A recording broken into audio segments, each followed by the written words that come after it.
हाय दोस्तों, आज मैं आपके लिए बायोलॉजी का एक छोटा सा टॉपिक रक्त परिसंचरण तंत्र, जिसमें कि हम रक्त के बारे में कुछ जानकारी प्राप्त करेंगे, ये लेके आया हूँ।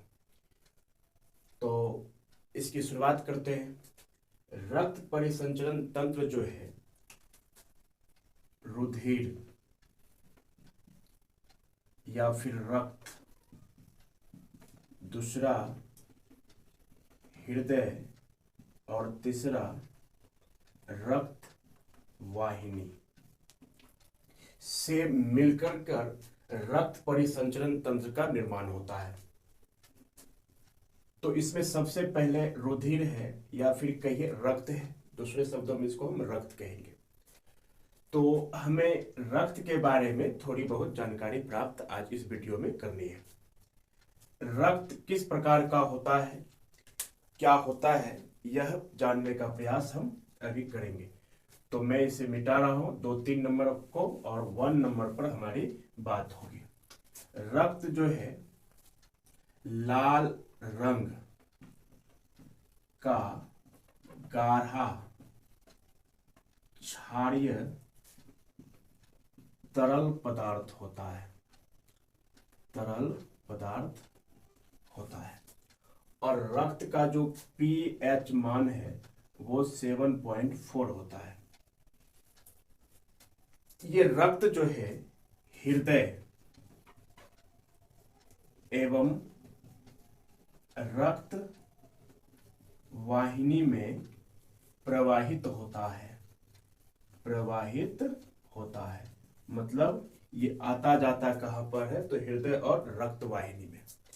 जब ये इस रक्त का प्रवाह होता है, जब रक्त का प्रवाह होता है, तो उस समय जो है शरीर में जो ऊतक होते हैं, शरीर में जो ऊतक होते हैं, उन सभी ऊतकों को जो है रक्त संयोजित करने का काम करता है, संयोजित करने का काम करता है।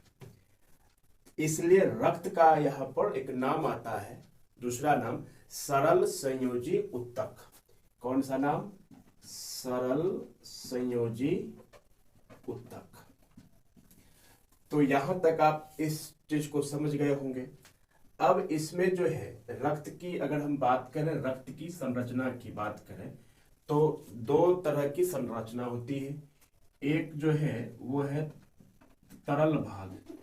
तरल भाग में जो है प्लाज्मा होता है, और ठोस भाग में जो है WBC, RBC एंड प्लेटलेट्स जिसको कहते हैं, या फिर रक्त पट्टिकाणु। तरल भाग में प्लाज्मा होता है और ठोस भाग में श्वेत रक्त कोशिकाएं और लाल रक्त कोशिकाएं, और तीसरा है रक्त पट्टिकाणु जिसे हम प्लेटलेट्स भी कहते हैं। तो यहाँ पर जो हमें प्लाज्मा के बारे में, क्योंकि ऑर्डर बाय ऑर्डर पढ़ेंगे तो अच्छा रहेगा, तो प्लाज्मा के बारे में हमें जानकारी प्राप्त करनी है। हमारे शरीर में जितना भी रक्त होता है, उस पूरे रक्त का जो है 55% प्लाज्मा होता है। पूरे रक्त में प्लाज्मा कितना होता है? 55% होता है। और इस प्लाज्मा में जो है कुछ पदार्थ होते हैं, जैसे ग्लूकोज 0.1%, 0.5% जो है आपका वसा होता है, 7% प्रोटीन होता है, और 90% जल होता है। एंड देन कुछ अन्य कार्बनिक पदार्थ भी इसमें होता है। और ये रक्त का जो प्लाज्मा है उसके बारे में जानकारी थी। प्लाज्मा जो है पूरे रक्त का 55% होता है। रक्त में कुछ पदार्थ होते हैं, जैसे कि जल 90% होता है, ग्लूकोज जो है 0.118% और 0.5% वसा, और 7% जो है प्रोटीन होता है, और अकार्बनिक पदार्थ जो है वो 0.9% होता है। तो इन सब चीजों से मिलकर के प्लाज्मा बनता है। प्लाज्मा में कुछ प्रोटीन्स पाए जाते हैं। और उन प्रोटीन्स के जो नाम है वो है, यहां पे मैं लिखूं प्रोटीन्स का नाम फाइब्रोनिजिन।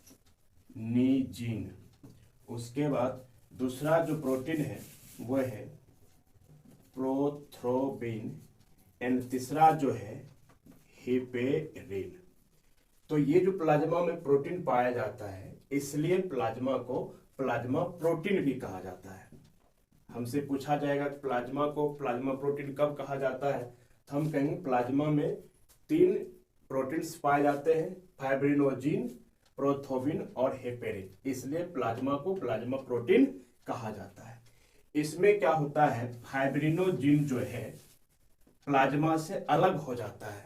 प्लाज्मा से जब अलग हो जाता है तो प्लाज्मा का शेष भाग को कहा जाता है, प्लाज्मा का शेष भाग सीरम कहलाता है। प्लाज्मा का शेष भाग क्या कहलाता है, सीरम कहलाता है। और फाइब्रिनोजिन उस समय हटता है जब हमारा रक्त थक्का होने लगता है, अर्थात हमारा रक्त जब जमता है तो उस समय जो प्लाज्मा में प्रोटीन है फाइब्रिनोजिन वो अलग हो जाता है और प्लाज्मा के शेष भाग को सीरम कहा जाता है। तो ये जो रक्त में तरल भाग में प्लाज्मा पाया जाता है उसकी जानकारी हमने अभी प्राप्त की। अब है यहाँ पर आरबीसी। आरबीसी को हिंदी में कहा जाता है लाल रक्त कोशिकाएं। लाल रक्त कोशिकाएं हमें अच्छी तरह से पता है, हम लोग इसके बारे में कुछ न कुछ तो अवश्य जानते हैं, अगर नहीं जानते तो यहाँ पर हम लोग जानने का प्रयास करेंगे। लाल रक्त से पहले हमें यह भी जान लेना जरूरी है कि रक्त कोशिकाएं जो है, रक्त कोशिकाएं पूरे खून का कितना भाग होता है, तो 45% जो है खून में रक्त कोशिकाएं होती हैं और 55% जो है प्लाज्मा होता है। तो इसी से अब शुरुआत करते हैं, लाल रक्त कोशिकाएं या कोशिकाएं, लाल रक्त कोशिकाएं। लाल रक्त कोशिकाएं में जो है एक वर्णक पाया जाता है, आप यूं कहिए कि एक प्रोटीन पाया जाता है जिसको कि हम बोलते हैं हीमोग्लोबिन। और हमारा जो खून है इसी हीमोग्लोबिन के चलते लाल दिखाई पड़ता है। इस हीमोग्लोबिन में क्या होता है, जो ऑक्सीजन हमारे शरीर में मौजूद होता है, ऑक्सीजन के 4 अणुओं को हीमोग्लोबिन का एक अणु जो है अपने में बांधने की या फिर संयोजित करने की क्षमता रखता है। कौन, हीमोग्लोबिन का एक अणु। और हीमोग्लोबिन किसका अंग है, लाल रक्त कोशिकाएं या कोशिकाएं का अंग है। इसलिए लाल रक्त कोशिकाएं को या लाल रक्त कोशिका को या फिर आरबीसी को ऑक्सीजन का वाहक कहा जाता है। ऑक्सीजन का वाहक मतलब एक अणु जो है 4 ऑक्सीजन को लाता है, इसलिए इसको कहा जाता है ऑक्सीजन का वाहक। अब क्या होता है, हमारे शरीर में शोषण गैस की आवश्यकता पड़ती है, तो शोषण गैस को लाने का काम लाल रक्त कोशिका ही करती है। अब जब लाल रक्त कोशिका शोषण गैस लाती है तो ऑक्सीजन से जो है हीमोग्लोबिन संयोजन करता है। ऑक्सीजन से क्या करता है, संयोजन करता है। अभी हमने कहा कि यहाँ पे संयोजित करने का काम करता है। तो एक अस्थायी यौगिक बनता है जिसको कि हम लोग बोलते हैं ऑक्सी हीमोग्लोबिन। ऑक्सी हीमोग्लोबिन ये कुछ समय के बाद ऑक्सीजन और हीमोग्लोबिन में टूट जाता है। तो ऑक्सीजन जब टूट करके निकलता है इस ऑक्सी हीमोग्लोबिन से, तो यह फिर जो है कोशिकीय शोषण करता है, अर्थात हमारे शरीर के अंदर जो ग्लूकोज है उसको ऑक्सीकृत करने का काम ऑक्सीजन करता है। तब इसके उपरांत जो है हमारे शरीर में ये जो ग्लूकोज बना, ग्लूकोज जो टूटा, कार्बन डाइऑक्साइड बनता है CO2, और ये CO2 फिर जो है हीमोग्लोबिन के साथ संयोजित होकर के कार्बोक्सी हीमोग्लोबिन का निर्माण करता है। तो फिर क्या है कि हीमोग्लोबिन हमारे शरीर में रह जाता है और कार्बन डाइऑक्साइड जो है बची हुई हवा के साथ हमारी नासिका श्वास नली के द्वारा जो है बाहर निकल जाता है। ये ऑक्सी हीमोग्लोबिन कार्बोक्सी हीमोग्लोबिन से कार्बन डाइऑक्साइड निकल करके बाहर आ जाता है। तो ये लाल रक्त कोशिका के बारे में जो कुछ जानकारी थी वो आपको हमने बताई।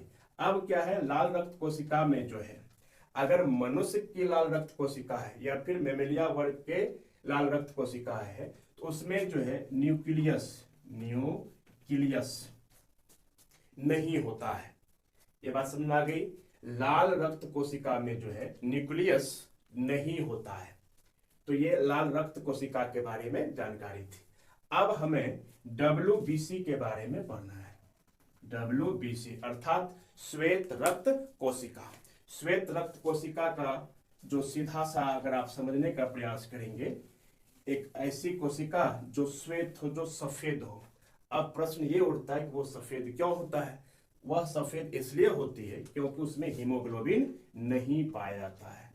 WBC में जो है अर्थात श्वेत रक्त कोशिका में हीमोग्लोबिन नहीं पाया जाता, इसीलिए श्वेत रक्त कोशिका जो है रंगहीन होती है।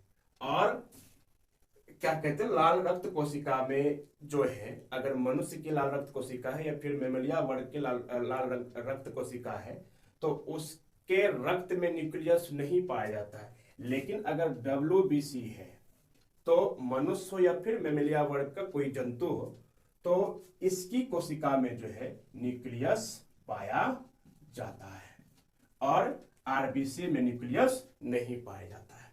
तो ये RBC और WBC आपकी समझ में आ गई होगी। अब एक बचा है रक्त पट्टिकाणु।